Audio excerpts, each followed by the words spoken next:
नमस्कार शेतकरी मित्रांनो, स्वागत आहे आमच्या शेतकरी मित्र 1994 यूट्यूब चॅनल. शेतकरी मित्रांनो, आज आपण पपई लागवडीविषयी माहिती बघणार आहोत. असेच शेतीविषयक नवनवीन व्हिडिओ बघण्यासाठी चॅनलला जर सबस्क्राईब केले नसेल तर चॅनलला सबस्क्राईब करा. तर चला जाणून घेऊया. शेतकरी मित्रांनो, पपई लागवडीसाठी चांगल्या निचऱ्याची आणि सूर्यप्रकाश असलेली जमीन निवडा. मित्रांनो, मुख्य हंगामामध्ये जून, जुलै, सप्टेंबर, ऑक्टोबर आणि फेब्रुवारी, मार्च या महिन्यांमध्ये रोपे लावा. रोपे गादी वाफ्यावर आणि ठिबक सिंचनाचा वापर करून लागवड करणे खूप फायदेशीर ठरते. मित्रांनो, योग्य पद्धतीने योग्य आकाराचे खड्डे तयार करून लागवड करा. द्विलिंगी जाती प्रत्येक खड्ड्यामध्ये एक रोप लावा. बागेत 10% नर झाडांची आवश्यकता असते. एकलिंगी जाती मित्रांनो, प्रत्येक खड्ड्यात साधारणपणे 3 रोपे लावावी. पपईच्या झाडाला दररोज किमान 6 ते 8 तास थेट सूर्यप्रकाश मिळणे फार गरजेचे असते. रोपे लावल्यापासून साधारणपणे 3 ते 7 महिन्यांनी फुले येऊन त्यानंतर 4 महिन्यांनी फळे काढणीस तयार होतात. शेतकरी मित्रांनो, पपईचे एका एकरात उत्पन्न साधारणपणे 40 ते 80 टन म्हणजे 900 क्विंटलपर्यंत किंवा त्याहून अधिक असू शकते, जे पपईच्या जातीवर आणि व्यवस्थापनावर अवलंबून असते.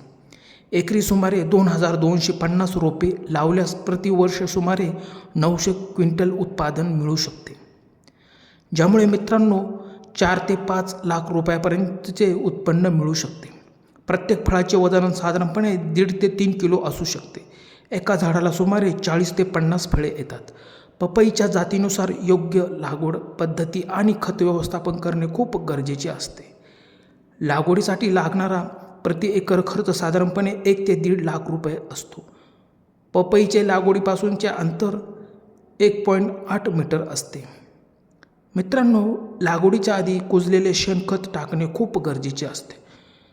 एका एकरसाठी लागवडीपूर्वी 10 ते 15 दिवस अगोदर 150 kilo DAP, 100 kilo muriate of potash, 20 kilo horticulture सारखी खते मिसळावी. शेतकरी मित्रांनो, लागवड झाल्यानंतर 30, 60 व 90 दिवसांनी नत्र, स्फुरद आणि पालाशयुक्त खते द्यावीत. रोपे पातळ केल्यानंतर लगेच आठवड्याला 13.5 ग्रॅम युरिया आणि 10.5 ग्रॅम म्युरेट ऑफ पोटॅश ठिबकद्वारे द्यावीत.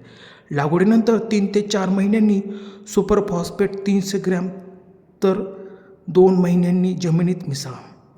एका एकरसाठी 45 ते 60 दिवसांनी 10 किलो 10-26-26 खते द्या. शेतकरी मित्रांनो, जास्तीत जास्त रासायनिक खतांऐवजी सेंद्रिय खतांचा वापर करणे खूप फायदेशीर ठरते. शेतकरी मित्रांनो, दिलेली माहिती कशी वाटली? आवडल्यास लाईक करा, शेअर